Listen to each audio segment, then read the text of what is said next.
should you choose to accept it. It's a quest. It's a quest for fun. Well, The Rock says, why don't we just cut right to the chase? Okay, now he wants to get together. Well, he wants to talk. I want you to do me a favor. I want you to tell all your friends about me. It's showtime, folks! What are you?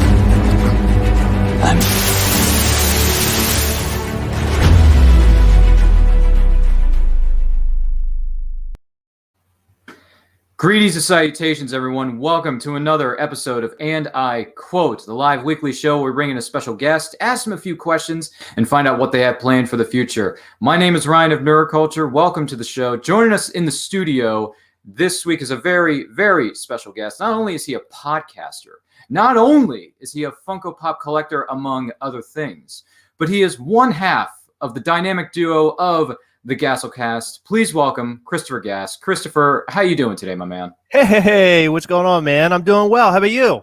I'm doing excellent, my good sir, and we are very thankful that you are here with us. Now, if any of you have questions for Chris as we go throughout the course of today's show, leave them in the comments section, leave them in the live chat. We're going to get to those a little bit later on. Our producers are going to be monitoring that as we go throughout the course of today's show. Now, to kick things off here, Chris, what were some of your favorite movies or TV series growing up? Oh, that's an interesting question. Okay, so as far as movies go, I would say the original Star Wars films, and the original and the Indiana Jones films, so especially Raiders of the Lost Ark, because my father and we would wake up early on Saturday mornings, and he would allow me to choose a VHS off of this huge stack he had in his closet. And he would say, pick a movie and we'll go watch it. So I would always select, it was typically, believe it or not, Empire Strikes Back, which ends up being everybody's favorite now. But back then I was always selecting Empire Strikes Back. So that's the one that I remember watching the most. And I think Raiders of the Lost Ark would be number 2. As far as TV shows go, big Transformers guy. We used to go to video stores, and a lot of people might not even remember what a video store is now, but it used to be called Errol's before Blockbuster hit town, because Blockbuster hit town, it literally took over everything. But we would go to Errol's, and I would always pick up the same friggin' movie every time. Transformers, the movie, 1986. And that movie is huge with me. I pretty much know that movie inside and out, along with that movie I've watched the most in my life, and Terminator 2 Judgment Day. I think those two films I've watched the most in my life. And as far as cartoons go, the Transformers TV show I watched a bit of.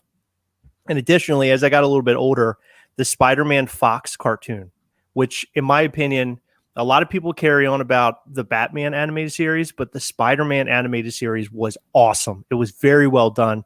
And the characters were very true, other than Morbius. For whatever reason, they made Morbius, because he couldn't say the words blood or use his fangs, he basically sucked your energy from his hands. So that was the only character that was completely changed in a very strange way. But overall, that cartoon was awesome. Thank you so much for that answer, and I'm glad you brought up Errol's, because I was there. I remember going to that place and renting VHS tapes with my family. My parents would get me, episodes. I remember one of the first VHS tapes I remember renting was Spider-Man, the animated series from the 60s, 66, I think it was. So, or long ago, the original animated series. So that was fun to watch. Spider-Man does, but that whole I remember thing. that. Yep. Yeah, that was fun to rewatch over and over again. That was one of my first introductions to Spider-Man. And then also you talked about a moment ago with the 90s series on Fox Kids. Fox Kids, we love you. That series is fantastic. 100% agree with you. That was my first introduction to a lot of Marvel characters, including the X-Men as well as Spider-Man. So yeah. Good on you for picking those, man. Those are some great callbacks, especially Errol's. I thought I was the only one who remembers Errol's. We actually had the VHSs in the very big red boxes. Yes. Yeah, we had a ton of them. In fact, recently my parents moved, and I think they tossed a lot of them. And now thinking about it, I really wish I had just collected them just to say I had them, because they were obnoxiously big, and I think it was on purpose so you didn't steal their shit. I think that's the whole point of it. Yeah, and then they had the really big black boxes that held certain VHS tapes, or I guess either newer releases or some of the movies that came after, like Big, Tom Hanks's movie Big. I remember having that in an Errol's red and black, giant box, and it had like a sleeve that you would slip it down. It had like pillows on either side, so it was comforted. It didn't break. Yes. Yeah. Yep. Yeah. That was the big red box. And they like cut the box up and like pasted it on the inside. And Yeah. like a Frankenstein monster, basically, that they built, in the bowels of the Arrows. Yeah. Yeah. You remember that? Oh my gosh. That is. Yeah. such good So memories. you're right. The Spider-Man cartoon did introduce me to a lot of characters, and Yeah. it did it really, really well. Like when I go to see films or I hear about a villain, that's going to be an upcoming Spider-Man movie, instantly I remember the cartoon and what they were doing in the cartoon. And I at least know what they are going in. You know what I mean? There are some, very small characters that I might not know, but for the most part, I typically know the villains due to the cartoon, not to the comics, the cartoon. Mm-hmm. Oh, that is great, man. I absolutely love that. Now, what would you say were some of your favorite comic books growing up? Never read comic books, which is weird because I actually had a couple of the I don't even know what you call them, like compendium maybe, where they basically put a bunch of comic books together. I had a couple of Black Horse ones that were like the Predator. I had a Predator versus Aliens, I think, and like a Predator versus Batman. I had a bunch of stuff like that. And I read them, I guess, if you want to say reading them, because I kind of just looked at the pictures. But for the most part, I didn't read really any comics at all. Interesting. Well, on a somewhat different side of it, what was your first Comic-Con you ever attended? Well, it's interesting because I thought about this the other day. I completely forgot. I went to Baltimore Comic-Con, I want to say back in 2006. And the reason why I remembered this is because I met Lou Ferrigno, and I have a photo, a Polaroid with Lou Ferrigno. That's how far back this goes. And I don't know where the Polaroid is today, but I just happen to remember that. And he wasn't like the greatest guy. Like he wasn't like super nice or anything. He's like, come over here, let's get a picture. And I got a picture, and he was like, bye. You know what I mean? I was literally like, give me your $25 and then leave. That's kind of like how the interaction went. But I remember walking around him. Like I've now gone to Baltimore Comic-Con, these days I've gone to New York Comic-Con, Star Wars Celebration, and going to, cons now, it's like an extravaganza. There's so much crap going on and it's so busy. Now, back then it was dead. I remember walking in, it was like there barely anybody there. So things have certainly changed over the years. That's for sure. Absolutely, for sure. Now, when Earth reopens, we all get vaccinated. Everything could be, back to normal as we hope it can be at some point in the near future. Who do you hope to meet at conventions somewhere in the future? That's a good question. So I've met a lot of people thus far. I had a chance to meet Tom Hiddleston, and I really wish I had done that. It was at New York Comic Con 2019. Instead, I went and met Paul Rudd because that's a fan favorite of Heather and I.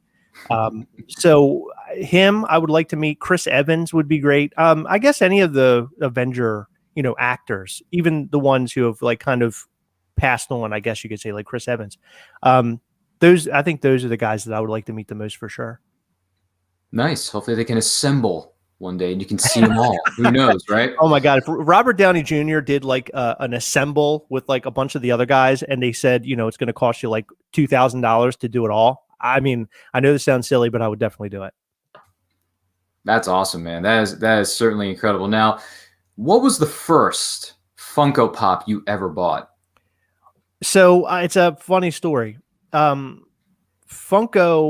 came about at a time where I needed something because I had just gone through a divorce, and my friend, he was big into collecting Transformers, and I loved Transformers, but I didn't want everything that came along with Transformers. One, they seem to take up a lot of space. Two, because they're so big.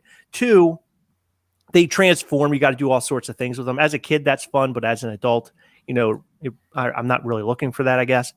I just wanted something to collect, something to just put up on my mantle and say, wow, these are cool.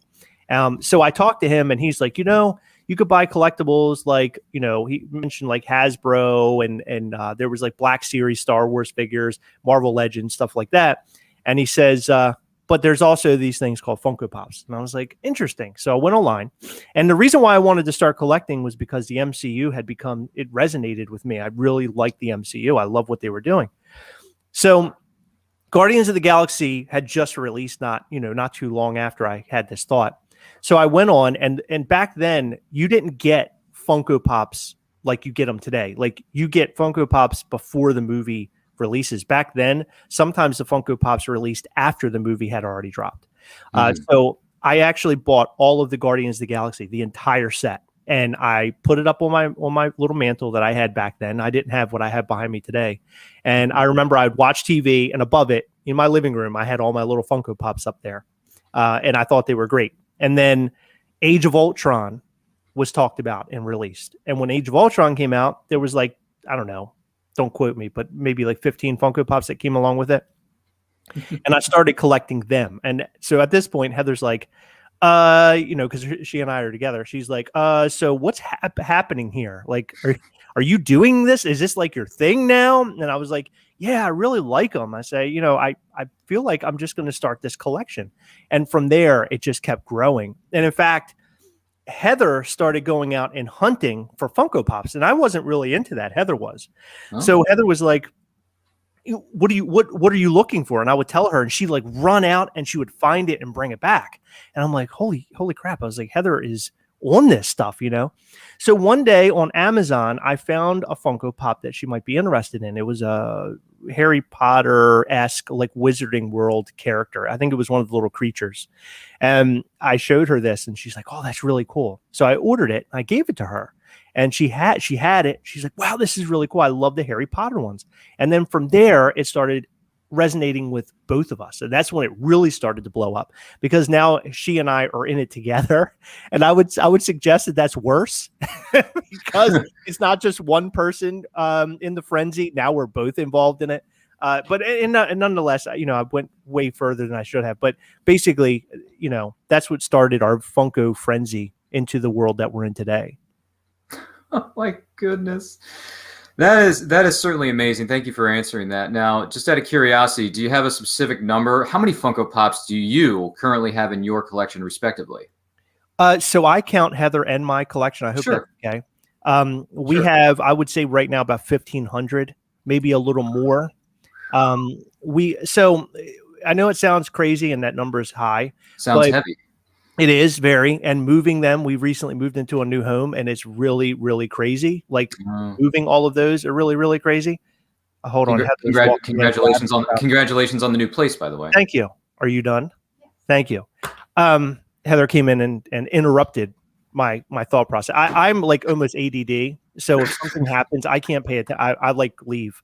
So what was I answering? Oh, how many do we have?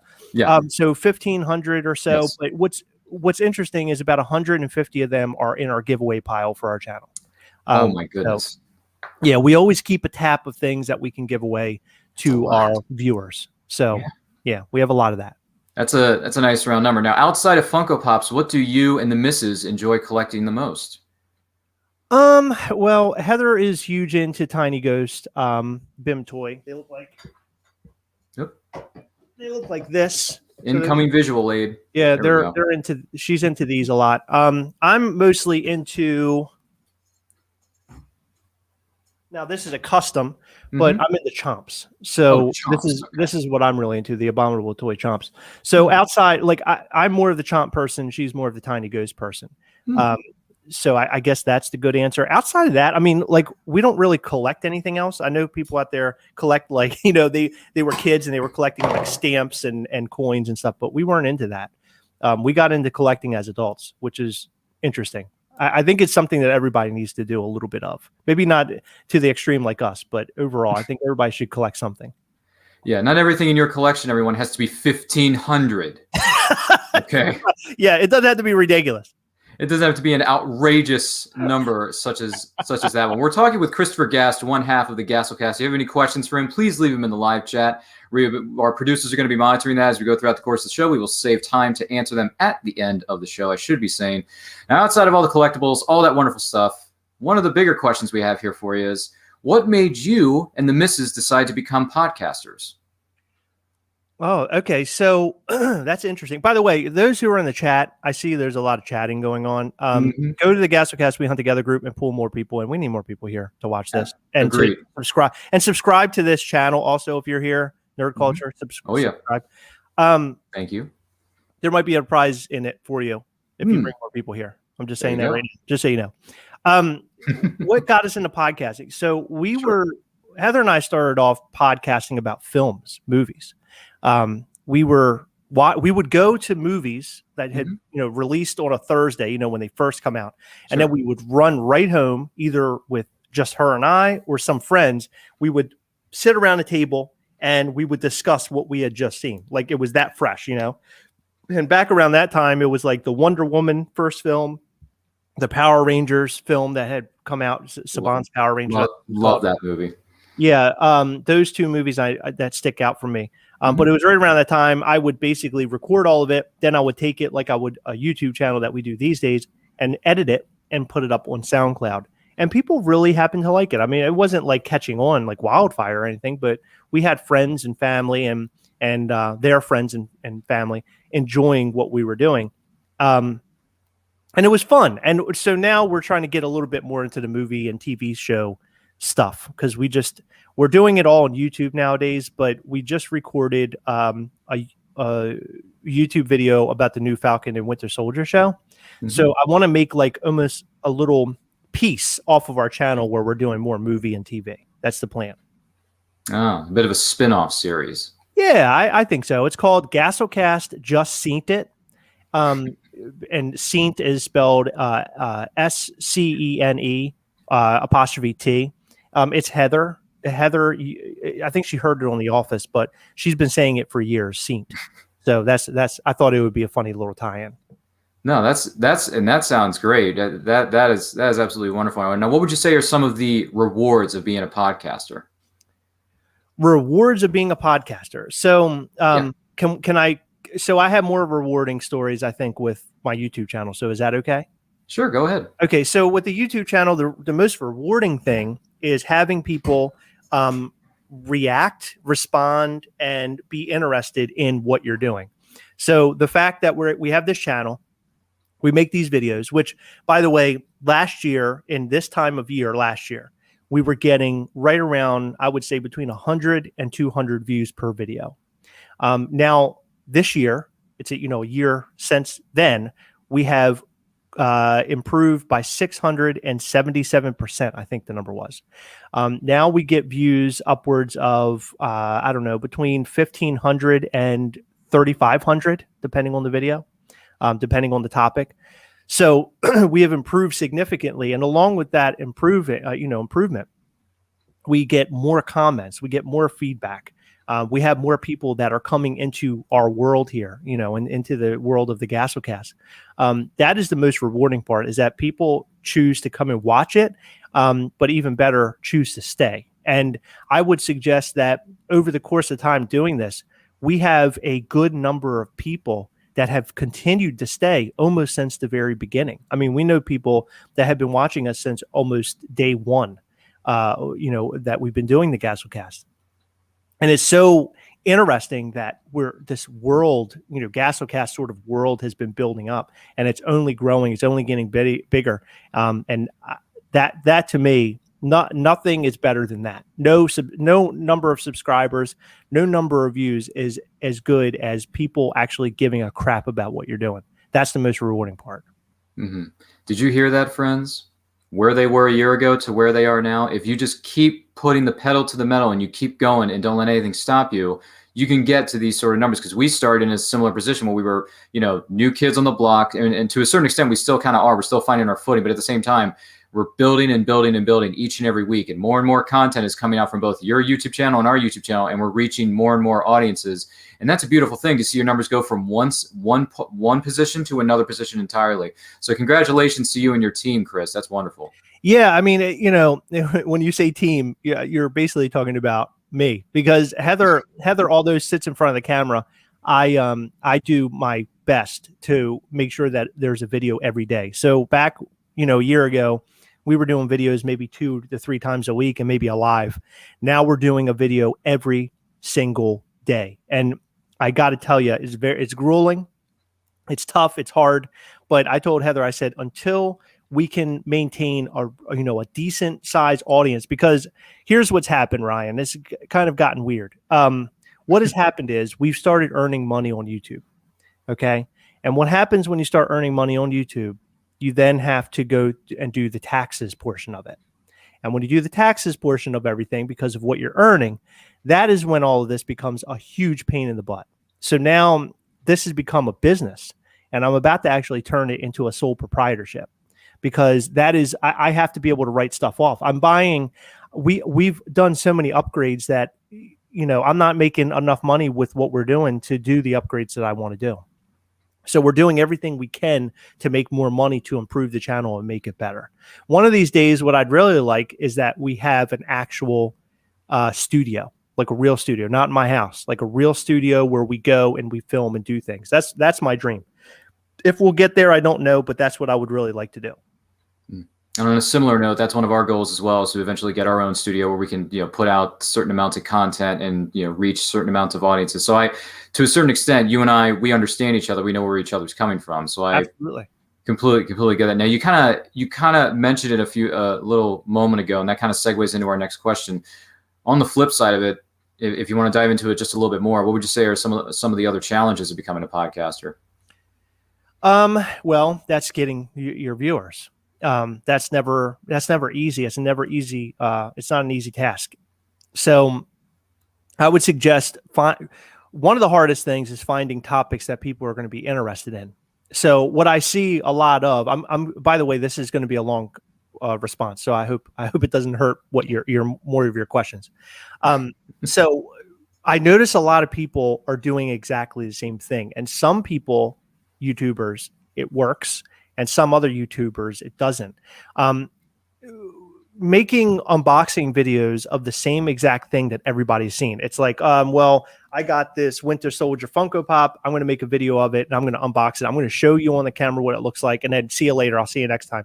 That, to me, that just doesn't work, because you can go literally to anybody and see that. However, if you have a personality, if you're making it funny, if you're putting extra content into it to make people enjoy watching it. If I make a video where I just pull this out of the box and show you, that's one thing.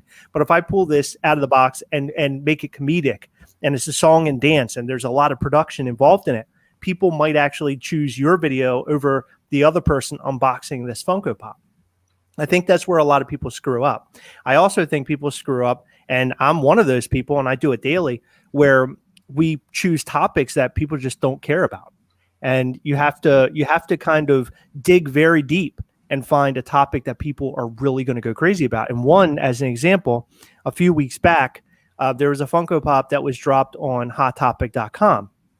And when it was dropped, there was an extra charge associated with your purchase, your pre-order. And no one could understand what the hell that was. So Heather goes to Hot Topic. When I say goes, I mean like calls and messages Hot Topic to get to the bottom of what is happening. She plays detective. So in other words, we do all this extra work, then we come and make this video and we explain to you where the charges are coming from, how it's not, how it seems like a little over the top and it doesn't seem right, and all this type of stuff, start a mutiny, as some would say. And basically, people loved watching it. We got the most amount of views that week on that video because it was a topic that people were wondering about. Like, why am I being charged like this? How are we getting screwed? In fact, the video thumbnail said something like Hot Topic screwing over a customer. It was something like that. Don't quote me because I can't remember. But that is what draws people. So not only does your content have to be good, but your thumbnail has to be good. And then aside from your thumbnail, your title has to be good. So if it's unboxing Winter Soldier, blah, blah, blah, you might draw in a couple people. But if you say something like, oh my God, the Winter Soldier Funko Pop, this is the best one. Can you hear me? Yeah. Okay, I don't know. My headphones just went out. This is the best Funko Pop I've ever seen in my whole life. Well, that's gonna draw people to want to come and watch your video, because that's gonna make them interested enough to come and check it out, because it is the best. You saying it's the best Funko Pop ever made That's going to draw people to want to come and see what you're doing. Mm-hmm. Yeah, I can totally understand that. I can totally see that. Man, there are some shady things going on at certain sites at certain times for certain products too. So, it's a business. Any type of store, any type of, other online retailer, they're going to do anything they can to make a buck. Absolutely. Sometimes they do it the right way. Sometimes they do it the wrong way. Absolutely. And which is why we always say if you can order from the smaller shops. We do a lot of business with small Funko Pop shops like Popping Off Toys. We do that for a reason, because the big box stores, we always look at it this way. They're looking, at the bottom dollar. Popping Off Toys is looking to hold their customers in place. They want to continue having you come back. So I always say go and shop at smaller shops before you go and shop at the big box stores.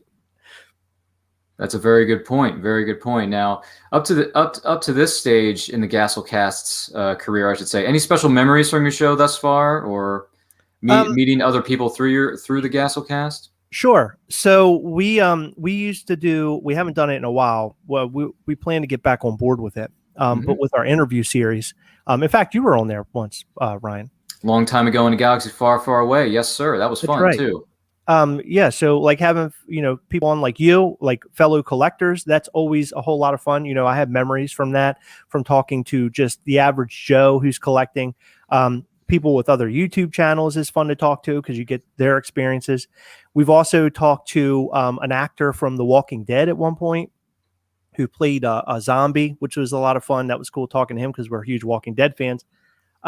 But then we also talked to people who make toys. Like we talked to the guy behind Abominable Toys Chomp, and we talked to the guy behind Tiny Ghost on our channel.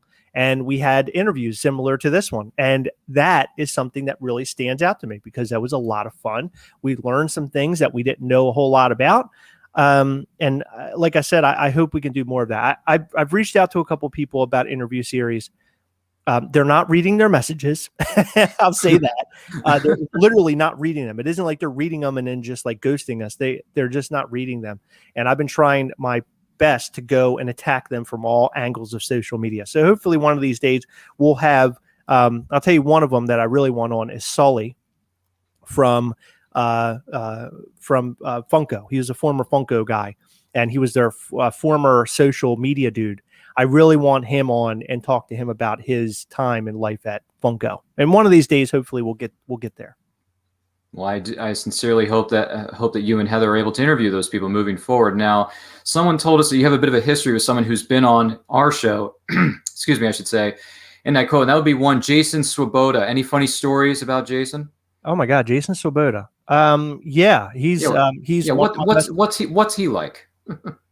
Jason, Jason is exactly who you see on your interview. I watched your interview. That's Jason. So Jason is one of the coolest people I've ever met in my life. He's one of my best friends, Heather's as well. We have a mutual love for each other. I would do anything for Jason. It's interesting. I met him through the Funko Fun Day Out, which is every year, or I'm sorry, it's like every couple of years. It actually skipped last year due to the pandemic, but every couple of years, cities all over the United States have like a person who puts on a Funko related event. And it's supposed to be like Funko Fun Days, which happens at San Diego Comic-Con. It's their big event there. So basically they have these little small events that happen all over the US, and people bring, like people who have been in Funko for a long time, bring stuff to give away at the event. And then Jason, he also got some stuff from Funko to give away at the event, to include a bunch of prototype Funko Pops, which are Funko Pops that are basically, literally, as the word says, prototype. It's like the very first one of whatever that Funko Pop was. It's not painted and all that shit. Right. So he gives away, all this stuff. And Jason was heading the thing. And we were there because a friend of ours asked us to go, and we ended up going. And we had an absolute blast. And from that point forward, we continued to have conversations with Jason, explain to him about our YouTube channel. And then now eventually he becomes like the head figure for $7 a pop, making all their videos. Him and I talk about making videos all the time. We had a podcast with him, a series called Heroic Nonsense for a while, which may or may not come back. So to answer your question, Jason is exactly who you see in his videos. He's always very funny. Jason's hilarious. A funny, interesting thing about Jason is that he's very big into cooking and like culinary type stuff. And my birthday in 2019, he reached out and said, "Hey, I'm putting together this beer event at my home. Would you and Heather be interested?" And I'm like, "Absolutely." And he tells me the date, and I'm like, "Holy crap, that's my birthday." He goes, "Well, I usually make people pay, but because it's your birthday, you get to come for free." And I was like, "Oh, that's awesome." So I went there, and he made up this whole list. It was like a structured thing. He served appetizers, and you got certain beers with your appetizers, and they came in like almost like little shot glasses. Then he had like your meal, and then he had dessert, and he had beers that paired with all of that. And by the way, at the end of the night, I was gone. I was totally trashed. It was way too much beer. But we had a blast, and his cooking was amazing. The event was amazing. In fact, it changed my whole outlook of what hanging out with friends is these days, not the beer part, but just in general, that getting together and like cooking dishes and like, I don't know, instead of like sitting around and drinking a bunch of beers and getting trashed, it was like kind of fun to put on an event like that. And I hope to do that going into the future after the pandemic is over, because him putting all that time, effort, and thought into it was something really special and probably something I'll never forget. He's a great dude. I knew Jason was a cool cat the moment it was either when I first met him or when we brought him here onto the show. He is a cool cat. There's no doubt about it. So Jason, if you're watching this, you're cool, man. Two thumbs way up for Jason Swoboda, just saying. So there you go, my man. Now on your podcast, are there any catchphrases that you've created that have caught some attention through your videos? Because every YouTube channel or every show tries to have a either really big slogan or a catchphrase that everyone just can't get enough of. What's yours? Well, ours has carried on from the almost day one. So ours is "We hunt together," and we hunt together. That's how I say it. And the reason why "We hunt together" is a thing is because we were making a video, Heather and I, on YouTube. In fact, I'd have to dig it up because it's the creation of "We Hunt Together," literally like on camera. I'm a huge fan of a band called Gwar, and Gwar are these guys who dress up like monsters and they do like metal sort of music, heavy metal. And they dance around on stage and they have like creatures and swords and they attack each other. And it's like really, really wild. They spray blood in the audience. It's like this, red and green liquid. And it's just such a blast at their shows. And in one of the songs, they're very political. Like they sing a lot about politics and things. And in one of the songs, it says, he says it in a monster voice, "We hate great together," like that. And I don't know what it was about that like line, but when I was in front of the camera, I said, we all need to help each other. We need to hunt together. We hunt together, like that. And from that point forward, it like caught on like wildfire. And people really happened to like it and resonated. So we made our group called "We Hunt Together." And the basis of the group is just that, helping each other hunt down the collectibles that they're looking for. And I got to tell you, being a part of something where people are constantly trying to help each other instead of like dogging each other or like showing off, like there's a difference between showing off and being proud. And some people on these Funko related groups, they just show off and they're like, "Oh my God, look at this awesome thing I got that you don't have." In our group, it's like, "Hey, I found this and I bought an extra. Who's interested in one?" That's kind of like that's kind of like the feel that we want the group to have. So it's all about helping each other and being there for each other. And there isn't a whole lot of that going on in the collector community. The second saying that we have is something very simple. And one day we were making a video and for whatever reason, I just yelled "trash."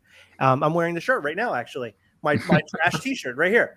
There it is. I decided to just yell it. And I remember in the comment section, people were like, "That is hilarious. That is so funny, whatever. So I've used that a lot. I've calmed down with it because people started getting very upset because I was calling things that they liked trash. But our channel, everything that we do is laced with humor. And sometimes people don't get our humor, and I understand that.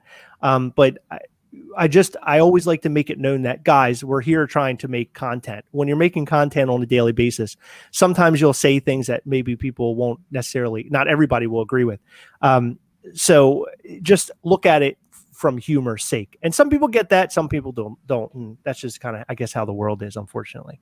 But yeah, those are our two sayings at this point. We have We Hunt Together and trash, and they both have caught on. That is true, and it's fun. By the way, I've caught some of the videos where the word trash is being uttered. I'm like, I can see where he's going with this. All right, good piece of comedy there. It's trash. It's terrible. Get it out of here. It's nothing. That's right. Something to that degree. I'm not sure, but that's up to you to interpret. But yeah, no, I dig the catchphrases I did. And by the way, just a really quick step back. Special shout out to Renardo and the Gastlecast We Hunt Together. He has gotten me some stuff over the course of time, so he's done a really good job of that. So Renardo, if you're watching, if you can hear this, great job, man. Appreciate you getting me some of that stuff that I've been looking for. And in some cases, it's hard to find depending on what you're looking for in your area. So when someone's willing to go out of their way in their environment and go out and get that stuff for you, we need more people like that in this world. So absolutely. I give anyone who does that within the group or outside the Gastlecast We Hunt Together group thumbs up. Congratulations. That's good stuff. So it's funny because we actually went out and we found a grail piece for him. And we have some friends who chipped in to buy him this grail piece that he's been looking for. So we're going to send him the ultimate thank you here. I think we'll probably ship it out on Monday, but I'm going to put together a prize pack for him for helping as many people as he has. And I've been saying that in our group. You help more people, we notice it. Excuse me. We will definitely for certain send you something awesome. But you know, there are some people who enter our group, they join, they ask for a bunch of crap, then they screw somebody over, and then we have to kick them out. And it's like, God, you know, can't you guys just read the friggin' rules and understand what this is all about? You know, some people just don't get it, unfortunately. Yeah, AKA read the fine print. It doesn't take too long. That's right, exactly. That it doesn't take too long. So, any other plans for the Gastlecast moving forward? Plans for the gas. So, we recently started a Patreon, and that was mainly to gain a couple extra dollars to, you know, help fund what we're trying to do. Because like I said, the plan is to increase the content, increase what we do, increase the prizes that we can give away. That's the main focus, is that I want to give away stuff that people actually care about. It's nothing worse but to go on a channel, you know, I know it's all for free, but you're supporting a channel, you're watching all their stuff, you know, in turn, by watching a channel, watching their video every day, quite frankly, guys, what you're doing is you're paying bills for somebody. I mean, you're giving them the views that adds into cents and dollars. So when at the end of the day, I want to give away prizes on our channel that people are really going to like. Nothing's worse to get something that's like, you know, something that you could find at the dime store or something, you know, a Funko Pop that's going for like $1 or something. I want to give away stuff that matters. So that's sort of the outlook. I want to get back into the interview series stuff. Heather's the Office Orientation podcast is, I feel like very soon, people should really keep their eyes out on this. I think her podcast is going to get really big. And I'm going to give you all a very secret thing that's going on right now. I haven't said this to anybody, as it hadn't been said anywhere else. We have connected. In recent video, we had mentioned a guy called, I think his name is the Office Funko Pops on Instagram. This guy, okay, I'm not going to tell you the story. I'm going to let him tell the story. He is the reason why there are Office Funko Pops. They wouldn't exist if it weren't for him. And it's interesting. The story is very interesting. I know the story. But we're going to have him on very soon. Speaking of interview series, I sort of forgot about it until we're talking about this. So we're going to have him on soon to tell his story. He is the reason for Office Funko Pops, and he's doing very interesting things with Office Funko Pops. So I can't wait for you guys to know more about that. But that's a little piece here that nugget that you won't learn anywhere else until we get there, and we probably won't get there for a couple weeks or so. What a teaser, my friends. What a teaser. Yeah, this guy's amazing, by the way. Amazing. This just got really good. Well, we're going to team up with him for the Gastlecast Office Orientation Podcast, which is Heather's podcast. You can find it where all podcasts can be found. It's Heather's journey into watching The Office for the very first time, giving what her thoughts on the matter about the episodes. And in fact, I'm there and I'm talking about my thoughts, but I'm a longtime Office watcher. So I can't spoil anything, which makes me almost want to put a knife through my head, because half the time I just want to blurt out what I know is about to happen and I just can't. But you can find the Office Orientation podcast. She does a really good job at editing it. It just sounds really, really good. But we're going to be teaming up with the Office Funko Pops on Instagram to do something really, really big. So keep your eyes peeled for that. Something big is coming. Oh my goodness gracious. On the QT, very hush hush. I see where you're going with this, Chris, and I like it. And I'm sure the people who are watching this right now are enjoying it too. We're going to get to your questions, ladies and gentlemen, in the audience in just a moment here. Chris, if you had to teach a class on one thing, what would you teach? It's funny. We are very slow growing as far as YouTube channels go. So a YouTube channel, his name is Jetta Patrol. We started off with Jetta Patrol. He's always been a friend of ours. We're really good friends with him. We've so good of friends that we actually went down to his home state and visited him and went to his home for dinner and everything. Really nice guy. His channel really took off. And now he's upwards of, like, I don't know, he might be in like that almost 100,000 subscribers. I don't know. I know he's like way up there now. He took off way past us. I mean, literally jetted past us, and we were nowhere. I mean, I was looking at a post that I made last year saying, hey, we're hitting 2,000 subscribers, and now we're about to hit 5,000 subscribers. So in 1 year, we've gained 3,000 subscribers. That's a huge jump. I mean, for not even just for us, but for anybody. If I were to teach a class, I would give everybody the upfront on exactly what you need to do to make your YouTube channel successful, at least from my point of view. Now, you could hear what I have to say and think what I'm saying is total BS and I'm totally wrong, and you know better than me. But I could just give you insight on what works, what doesn't work, all the way down to this. Very interesting. We made quality content that was really good. Heather and I being the faces of our content. It was my thoughts always were Heather and I before Funko Pop, because I want you to like us. I want you to like us more than you like the product. That was sort of the outlook of the whole thing. And so far that has caught on. However, what I did not realize is how much video and audio are very important to what you're doing. If the video looks like crap and the audio sounds like crap, then that's going to negate what you're doing. People aren't going to want to watch it. People aren't going to want to listen to what you have to say until it looks good. And when we upgrade our camera, we upgrade our audio, and now we sound better, people are more inclined to sit down and watch a full video. And that's what you really want in YouTube. You want somebody to sit down and watch the video from when they push that button all the way to the very end of your video. You don't want them skipping around or anything. You want them watching the whole thing. And I will tell you, over the actually in August, it'll be 4 years. Over the 4 years of doing this, we now have people watching our videos from start to finish. I would say 75% of the time, which is a high percentage. So if I were to teach something, I would teach what exactly I've gone through, how we've increased revenue, how we've increased our viewership, how we've increased subscribers. I would get into that. I don't know how great the class would be. And I'm very long-winded when I talk, if you could tell from this interview. But I'm looking at my watch here. I can't tell. I could definitely put a class on to give you the do's and don'ts. That's definitely for sure. All right. Thank you for that answer. What's the favorite thing you've bought so far this year in 2021? My favorite thing I bought this year so far within the year 2021. God. The Mandalorian and Child Hot Toys figure. They're fantastic figures, high dollar, but they're fantastic. I like taking toy photography. I love taking photos of my toys. Mm-hmm. And every photo I've taken of the Mandalorian and the child figures, every time it's perfect. I mean, it's just such a great, it's if you love taking photos, those are the figures to buy. No matter what camera angle, no matter what lighting you use, it just always looks good. So I guess it's fair to say this is the way. This is the way. That's right. That's right. Exactly. What's the worst job you've ever had? I worked at a record store. I worked at Record and Tape Traders in Severna Park, Maryland. And I remember them. Yeah, and the managers there, what they would do, and I was just thinking about this the other day. One of the managers would walk around talking crap about the other manager, and then the other manager would do the same thing.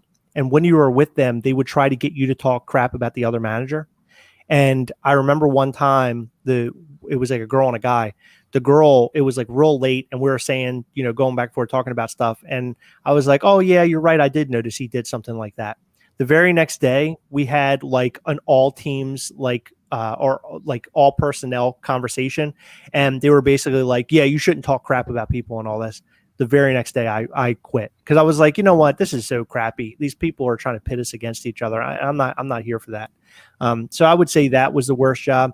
Plus, I'm personable, but dealing with some people who are real a-holes, especially when it comes to, working in a store like that, I just can't handle it.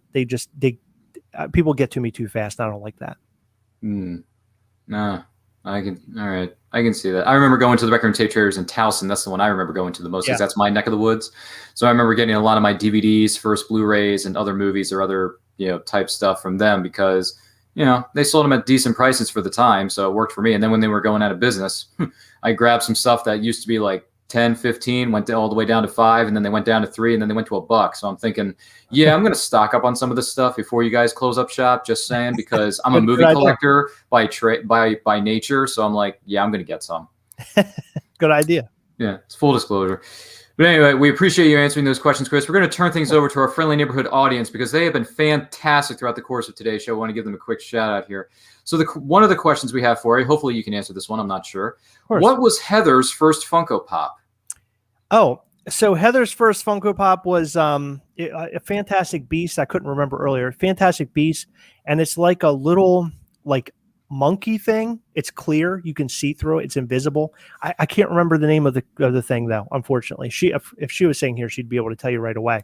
But it was like an Amazon exclusive, translucent creature, and that's what basically called on for her. That's what made her want to collect. And also, this one's coming from Magic Man 2019. What was Chris's first hot toy? Oh, man, that's an interesting story. So I was huge into wanting to collect hot toys, and I could never pull the trigger on it. Like I was, I don't know, they're very expensive. You're talking hot toys between $200 and I don't know, sometimes even $1,000 for hot toys. So I was like, I don't know, I was too scared to, I guess, dip my toes into the water of hot toys. And we had a viewer send us a box. And inside of that box were a bunch of high dollar Funko Pops and a Thor Infinity War Hot Toys figure. And I remember opening it, finding the Thor figure, and I just could not even believe that anybody would send me a Hot Toys figure. And it was that. And in the video, it's way far back. It almost brought me to tears, and Heather too, because she got something also, if I remember correctly. It was a glow-in-the-dark Beetlejuice, I think it was. But anyway, we both got something that we really, really wanted, and it literally blew our socks off. Additionally, a couple of our friends got us the Thanos Hot Toys from Infinity War, and that was another unboxing that we received. I think those might have been close to being our first two. But yeah, we have some people out there who watch us that are just so I don't know, they just above and beyond. I would never expect anybody to send me stuff like that. And I tried to do my best to thank them and buy them something in return, and they just wouldn't let us do it. They just said, "We love your content. Keep doing what you're doing." So yeah, that was my first one, the Thor Infinity War. It's a good choice. I mean, Infinity War, it's kind of a big deal. It is. So, and between the two, I like both films for different reasons because they tell, it's one big story, but it's two different parts. So for me, I liked Infinity War ever so slightly, a little bit more than Endgame, but that's nothing against Endgame. Right. No, I agree. I absolutely love Infinity War. It's so good. That's just my 2 cents on the matter. Let's see here. Another one from Magic Man 2019 asks, are there any stories where Jason Swoboda isn't funny? Where Jason is not funny? Yes. Where Jason is not funny? No. No. Jason's he's a good guy. It's hard for me to say anything bad about Jason. Jason is never. I've never had an encounter where Jason is super serious or super angry. He's always just very even keel and very nice and very funny. I guess that's the best thing I can say about Jason, I guess. Oh, well, there you go. I'm not sure if this is meant to be humorous, and maybe this is the real person who is sending in this question. I'm not sure if it is or not, but Heather asks, question for Chris, how did you snag a wife as beautiful as yours? I'm not sure if that's Heather's YouTube handle or somebody else. No, it's somebody else, I'm sure. Okay. It could have been Heather. How did I snag Heather? Well, it's a very interesting story. I got really, really, really plastered one night drinking, and Wow. I had the courage to walk up and talk to her. And at the time, I smoked cigarettes, and I dropped my cigarette out of. I said, "Do you want to see a magic trick?" And Heather said, "Yes." And my cigarette fell out of my hand onto the ground. I picked it back up, put it in my mouth, kept smoking, and had a different conversation with her. So that's like my lovely, like I just met the girl of my dreams, story. I look like a complete idiot, and why she's still with me today, I still can't figure out. She's she is the reason for all of this. Heather is she's a really good teammate. She's awesome. I love her. Oh, gosh, that's one interesting way of meeting somebody. Yeah, no kidding. Yeah, magic tricks. Do they work sometimes? I don't know. Maybe I'm just overestimating that. I have no freaking idea. Anyway, I believe it's Steuben MCB asks, what do you shoot with, and what's your choice of editor? Funny questions. The first one's easy. It's a Sony A6100, A6100, Sony camera, and it's really, really nice. I bought it, I guess it would have been early last year. I got it for like just under $1,000, and I bought a couple of lenses for it. I got a lens. I couldn't even tell you because I don't know a whole lot about cameras. I learn as I go. But I bought this lens I Googled it to find out a really good lens for what we do. And this one just happened to be for what we do. So I bought that. And then for editing software, I use something called Power Director. And I'll be honest with you, Power Director is not that great. I use it mainly because I know it so well. I eventually do want to, kind of get into Adobe Premiere. That's my big plan. Adobe Premiere apparently is what like everybody uses, but it has a learning curve, and I really need to get into it. I really need to get into it. I can certainly dig that. Now, Magic Man 2019 asks, what is your most valuable Funko Pop? Most valuable today? Funko Pop, hold on, yes. I could tell you in like 2 seconds because it changes. It seems to change on a daily basis these days. It usually is my glow in the dark Captain America from Funko. Today it's Jason Voorhees glow in the dark. It's the glow chase. So he's the top, and then right after him at the same exact price range is Freddy Funko Pennywise. Wow. Yeah, and they're both worth $410 a piece. Woo, mama! That is some sweet change there. Yeah, that is some sweet money here, man. Now, K&L Collectibles wants to chime in and asks, my words are being messy. Chris, what is your proudest accomplishment in your YouTube career at this point? My proudest accomplishment? That's a good question. I would say probably when we hit 4K, that was really incredible. That was a very proud accomplishment. The fact that Heather and I went back and forth for a very long time about starting a Patreon, and Heather said, Heather is sort of the one who gets, I don't know, she's hesitant about things, and I understand her hesitancy because she doesn't want to screw something up or not deliver. And I was like, hey, we should definitely do a Patreon. That'll really help this channel. And she's like, I don't know. Do we really have anything to offer? So a couple of weeks ago, I decided, maybe a month ago now, I decided we're doing it. We're just going to go ahead and do it. And we started our Patreon in 1 week. I would say about a week and a half or so. We had 35 people or so as our patrons.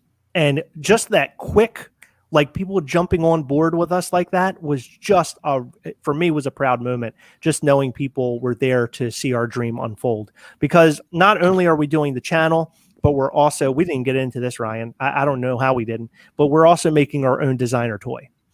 So we're making a toy called Ghastly. That is, I was going to try to find Ghastly. I usually have Ghastly sitting around here.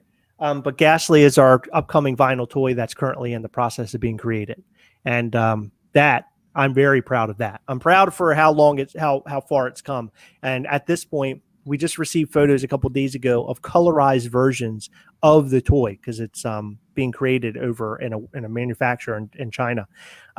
It's being created, by the way, by the same manufacturer who manufactures Tiny Ghosts. So it's going to look good. So to answer your question, hitting 4K was proud. The Patreon being quick is proud. And Reese O'Brien, who is behind Tiny Ghost, being able to talk with him, and Connor McConnell from Abominable Toys, talking to him and interviewing him. But both of those guys just agreeing to do it. I just very proud of that. The fact that they were willing to give their time to us for free. Wow. Well, thank you for that answer, kind sir. Reels and Heels chimes in. He says, great stuff here. Have you met someone named Dr. Applesauce by any chance? No. So I have never met Dr. Applesauce. Oh, thank you. You must be watching. So that's Ghastly, by the way. So this is what the toy character will look like. Of course, this isn't the toy. This is a pin backing. This is where you put all your pins on pinboard. Mm-hmm. So yeah, that's Ghastly. So Dr. Applesauce. I don't really know Dr. Applesauce. We had a live with him with Jetta Patrol. Jetta Patrol had a live at one point where he would do this thing. It was called I can't remember now. They used to call it Mega Stream. And Mega Stream would basically bring in a bunch of people from all over YouTube who are doing Funko related videos, bring them all together and have everybody hang out during like a convention drop. And Dr. Applesauce was on there once. And to be honest with you, we didn't converse a whole lot. I really didn't learn anything about him. He didn't learn anything about me. We've crossed paths a few times, Heather and I and him, but we've never really worked together. I have nothing good or bad to say about him. He was a nice guy. But no, have I met him? No, I've never met him. Is it like imperative that I do? No, not imperative that I do. Honestly, we do not watch any YouTube channels at all. I mean, realistically, we're so busy doing what we're doing that I have no time to watch anybody else's stuff.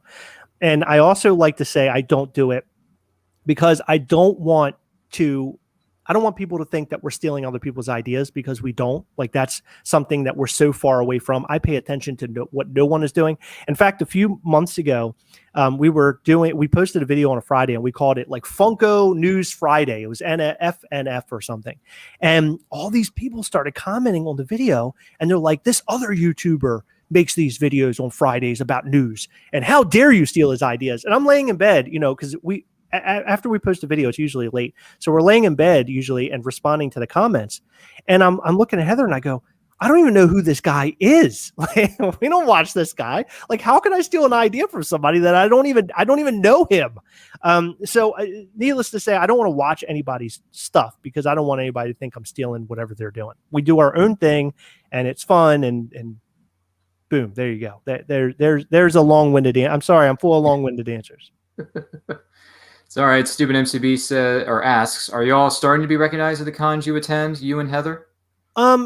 So it's been a while since we've been to a con. Would we be more recognized these days? Maybe. I don't know. I have been recognized at cons. We went to a Philly Comic Con, and a guy there recognized me. He knew who I was.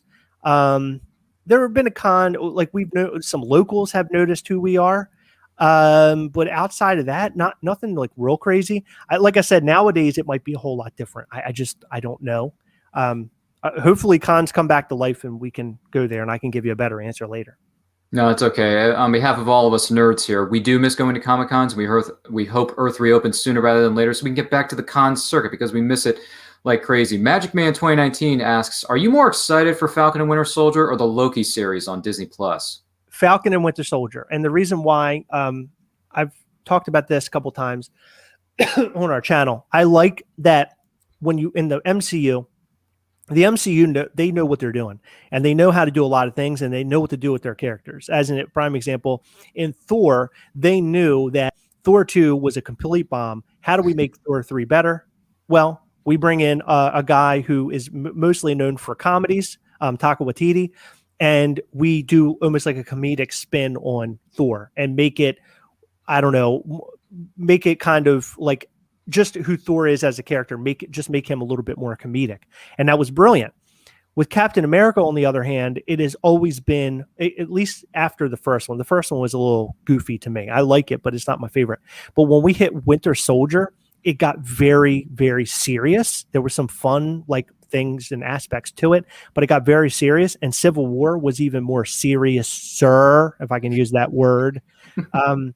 So I like the seriousness of it. And Falcon and Winter Soldier, watching the first episode, it definitely seems more serious, very much like Captain America. And those are some of my favorite MCU films. So I'm just really into Falcon and Winter Soldier. So far, it is phenomenal. Fair enough. And Steuben MCB asks, will there be ghastly chases in the near future? So that's an interesting question. So here's what we're doing with Ghastly. If I have time to do that, Ryan, I don't want to take up too much of your time. So Ghastly started off as an idea of making a toy that looks like this. Well, we realized quickly that our sales, we made pins of Ghastly and pin boards like this, and we made a lot of sales off of them. People were really, really into it, especially when we told them that the more sales that we make, the quicker we can get to Ghastly, which has become very true. So we are making Ghastlies that look like this in our first run, and I think we're going to probably make about 100 of them. And the only thing that'll be different will be maybe his belt color will be a little bit different for the first run. And then eventually this will become the common Ghastly. That's the plan. Additionally, we're making 50 more that are, I'm not going to talk about what they are, but it's going to be a form of Ghastly that you could almost call a chase, but it's totally different looking than this. Same mold, but different colors. That we'll only make 50 of, and we'll only sell them out the gate. We'll only sell them to people who have supported us so far, like the people who purchase pins. And then once we sell all of them out, then we'll go to people who are just people who have supported us and haven't purchased anything. So we'll have two different versions of Ghastly when we go to market, as they say. And the interesting thing is that we have a lot of, Ryan, you asked me a question earlier. What's one of my biggest accomplishments or one of my favorite things about our channel? I don't know what we had a lot of questions here, but one thing that I love the most about what we've done is we've built a lot of relationships. And as an example, we built one with you. We became friends because of this channel. Ryan and I met in a very interesting way. I'm sitting and doing a live like this at a toy meet, and Ryan was sitting like an eye shot of where I am. And Ryan kept kind of turning and looking at me. And then, eventually he came over. I don't know if you came to us or we came to you, whatever way it was. We just started discussing something. And then that's when I brought you on and we sat down and we had a chat about what we were doing there, what you were collecting and all that kind of stuff. And it's stories like that. I didn't forget that. It's stories like that where you meet people and you start friendships and all that kind of stuff. That is one of the most important things about this channel. And that goes hand in hand with what we're doing with Ghastly. We've made a lot of friends who are interested in buying Ghastly and people who are interested in buying Ghastly that might not care about the channel, but more or less care about the character. And additionally, we've met a lot of companies like Popping Off Toys and $7 a pop that might have or will hold some sort of interest in selling Ghastly merchandise or exclusives. So what I'm trying to say is that there is a huge world for Ghastly, and once we get the first two versions of Ghastly, I think these doors are really going to blow off, and I think you're going to see a lot of stuff Ghastly wise come down the path. And the Gastlecast, we will discuss a lot of that. And what's coming about and what we're about to do and the future of Ghastly on the channel. But just keep your eyes peeled. We're going to start an Instagram soon. We're going to start a website soon. We have a lot of things coming your way. We're trademarking it's going to be under Mischief Toys. We're trademarking that right now. There's a lot coming your way as far as Ghastly. In some ways, I'm more excited about Ghastly than Gastlecast right now, to be honest with you. So to answer your question, the chases, yes, but it's going to be not in a way that you expect. Let's put it that way. Did you hear that, friends? So many wonderful, incredible things and many more surprises are going to be on the way very, very soon. We want to take this opportunity to thank Christopher Gast, one half of the dynamic duo known as the Gastlecast, for joining us this week on And I Quote. Chris, before we wrap things up, where can everyone find you and everything you have coming up on social media? So if right now in this moment, if you type in Gastlecast.com, you'll be brought to the Gastlecast We Hunt Together page, which I would consider like the hub of everything you need to know about the Gastlecast. So Gastlecast.com. Additionally, we have an Instagram at Gastlecast. And then outside of that, we have, Instagram. Oh, YouTube is really bizarre. So it's youtube.com/C/the Gastlecast. Because it really is youtube.com/diabolicalz28, which is a very old username I used to use because I had a Camaro. And I hate giving that one out because it sounds so stupid and cheap. I just feel like all of a sudden now I'm like a NASCAR guy when I tell people that. So anyway, if you want to find us, I would suggest going Gastlecast.com. That's the easiest way. Well, thank you very much, Chris. You can find me and everything that we're doing here at Nerd Culture on Facebook, Twitter, and Instagram at It's Nerd Culture. Make sure to check out our YouTube channel, like this video, subscribe, and don't forget to always like, comment, subscribe, do all that stuff. And I want to thank everyone for joining us in the comment section for this week of And I Quote. Just to let everyone know, this episode of And I Quote, you may be wondering, well, if you had to teach a class, what would the subject be? Or what's the what's one of the favorite things that you bought so far this year? Are you wondering where those questions came from?